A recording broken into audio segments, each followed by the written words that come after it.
السلام علیکم ناظرین، آپ دیکھ رہے ہیں اپنا channel information of world.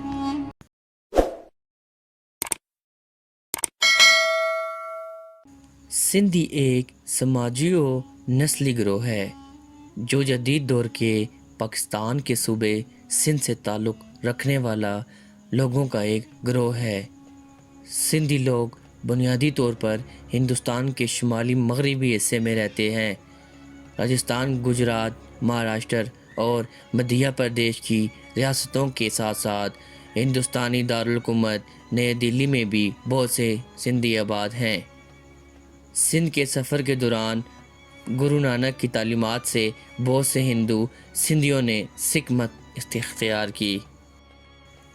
Bali would کے بہت سے مشہور اداکار، اداکارہ، ہدایتکار، پروڈیوسر سندھی ہیں، جن میں راج کمار ہیرانی جو کہ ڈائریکٹر اور پروڈیوسر دونوں ہیں، گووندا جو کہ ایکٹر ہیں، کرینہ کپور جو کہ ایکٹریس ہیں، رنویر سنگھ ایکٹر ہیں، تمنا بھاٹیا جو کہ ایکٹریس ہیں، صبا قمر ایکٹریس اور بہت سے شامل ہیں۔ اسلام مذہب کے مطابق اکثریت ہیں۔ سکھ مت میں پنجابی سکھ سندھی ہندوؤں کو ساجداری سکھ کہتے ہیں۔ پاکستان میں انہیں نانک پنتھی کہا جاتا ہے۔ جھولے لال ایک ایسا نام ہے جو سندھی ہندوؤں کے انتہائی قابل احترام دیوتا کی طرف اشارہ کرتا ہے۔ مسلم سندھی اللہ پاک کے پیروکار ہیں اور سکھ سندھی واحد گروہ کے پیروکار ہیں۔ سندھ جدید پاکستان میں صوبے کا جغرافیائی نام ہے۔ سندھ کے لوگ تاریخی طور پر برطانوی راج سے پہلے ہی پورے برصغیر میں سفر کر چکے ہیں، لیکن تقسیم کے بعد بڑی تعداد نے ہندوستان کا سفر کیا اور سکونت اختیار کی۔ اچانک ہزاروں سال تک اپنے گھر سے جڑے رہنے کے بعد وہ جو کچھ بھی پیک کر سکتے تھے اس کے ساتھ جانے اور جدید ہندوستان کو نیا گھر بنانے میں مجبور ہو گئے۔ 1980 سے 1990 کی دہائی کے درمیان برطانوی راج کے دوران ناگپور سے سرودیا کو سندھ میں انتظامیہ کے لیے مقرر کیا گیا اور مختلف 12 سے 13 سندھی بولی کے لیے مناسب واحد رسم الخط بنانے کو کہا گیا۔ یہ مواصلات اور انتظامیہ کے مقصد کے لیے تھا اور مخالفت کے باوجود سرودیا نے سندھی زبان کے لیے مناسب واحد رسم الخط تخلیق کرنے میں تقریباً 8 سال کا وقت لیا اور اپنی کتاب انگریزوں کو پیش کی۔ سندھی کا نام جغرافیائی تاریخ سے آیا ہے۔ ان میں ہندوستانی بلوچستان یا شمالی مغربی سرحدی صوبوں کے لوگوں کے قریب ہے، جیسا کہ وہ شاید بنگال یا کیرالہ کے 2 افراد ہیں۔ ان میں زیادہ تر ہندوستانی اپنی عمر کے لحاظ سے دوسری سے چوتھی نسل کے ہیں۔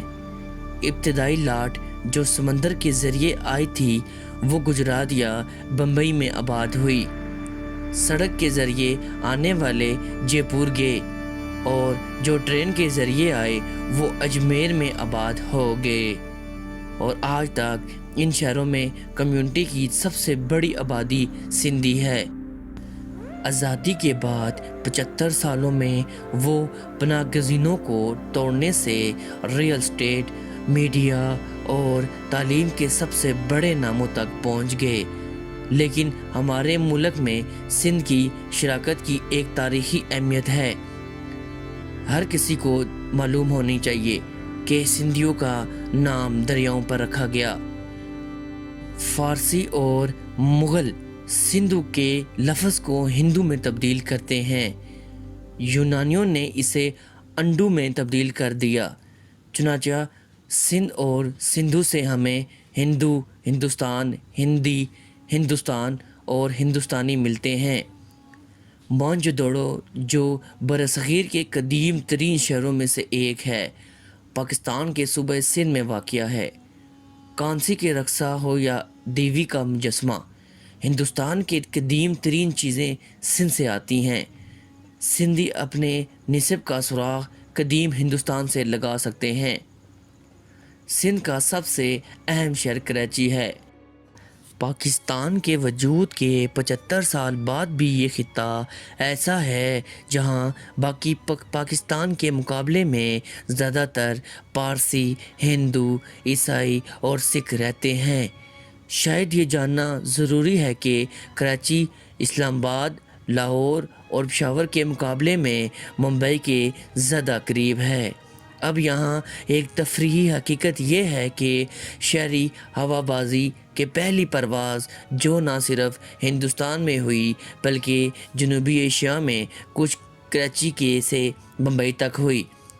جب سندھیوں کا ہندوستان میں پہلی بار نمودار ہوا تو وہ اس چیز کے ساتھ آئے جو وہ اپنی پیٹھ پر تھوڑا سا لے جا سکتے تھے۔ آج زیادہ تر معزز تعلیمی ادارے، اسپتال اور ہاؤسنگ سوسائٹیاں سندھیوں کی ملکیت ہے اور وہ اسے چلا بھی رہے ہیں۔ ایک اندازے کے مطابق سب سے بڑا خدشہ یہ ہے کہ سندھی زبان ختم ہو رہی ہے۔ بہت سے نوجوان اب بولیوں کا استعمال نہیں کرتے۔ آپ کی معلومات کے لیے بتاتے چلیں کہ سندھی ٹی وی چینلز بھی بہت ہیں۔ یہ سب پاکستان میں تعینات ہیں۔ ہندوستان میں ان کی تعداد نہ ہونے کے قریب ہے۔ زیادہ تر سندھیوں نے پاکستان اور ہندوستان ہجرت کی۔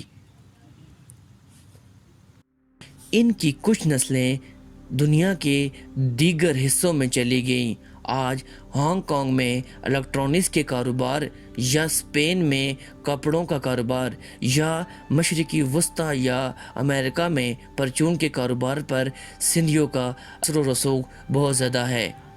کہا جاتا ہے کہ کامیابی اور محنتی پن نے سندھیوں کو کنجوس کر دیا ہے۔ اگرچہ میں ذاتی طور پر اس بات کی تصدیق کرتا ہوں کہ میں نے کبھی جس سندھی سے ملاقات کی وہ سخاوت اور گرمجوشی کی مثال رہی۔ اس طرح کے مشکل وقت اور فراخت کو دیکھنے کے بعد سندھیوں نے خیراتی ٹرسٹ قائم کیے جو عالمی سطح پر انسانیت کو فراہم کی جانے والی مدد کے لیے مشہور ہیں۔ سندھی پکوان ہندوستان اور مسلم اثرات کا امتزاج ہے۔ ان کی صوفی جڑوں کی وجہ سے سندھی پکوان اپنی مسالہ داری اور مٹھاس کے لیے جانا جاتا ہے۔ بہت سے مشہور سندھی پکوان ہیں جیسے پالک کی ڈش، بریانی اور کوفتہ شامل ہیں۔ سندھ میں ایک لمبی ساحلی پٹی ہے، لہذا سندھی پکوانوں میں سمندری غذا بھی ایک مقبول جزو ہے۔ سندھی کھانوں میں استعمال ہونے والی سب سے عام مسالے زیرہ، مرچ، ہلدی، لونگ اور الائچی ہیں۔ سندھی کھانے اکثر رائتا، دہی پر مبنی چٹنی کے ساتھ پیش کیے جاتے ہیں۔ اگر آپ تاریخ میں واپس جائیں تو آپ کو پتہ چلے گا کہ تمام جنوبی پنجاب جہاں سرائکی رہتے ہیں سندھ تھا، اور پنجابی بولنے والوں کے پڑوس میں ہونے کی وجہ سے ان کی زبان پنجابی پر اثر انداز ہوئی۔ سرائکی سندھی اور پنجابی کا مرکب ہے، لہذا اس طرح سرائکی زبان وجود میں آئی، لیکن سرائکی بولنے والے نسلی طور پر سندھی ہیں۔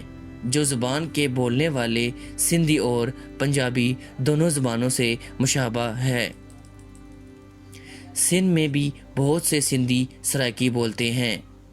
جی تو ناظرین، اگر آپ کو ہماری یہ ویڈیو اچھی لگی تو ہماری حوصلہ افزائی کے لیے اس ویڈیو کو لائک، شیئر، سبسکرائب اور کمنٹ ضرور کیجیے۔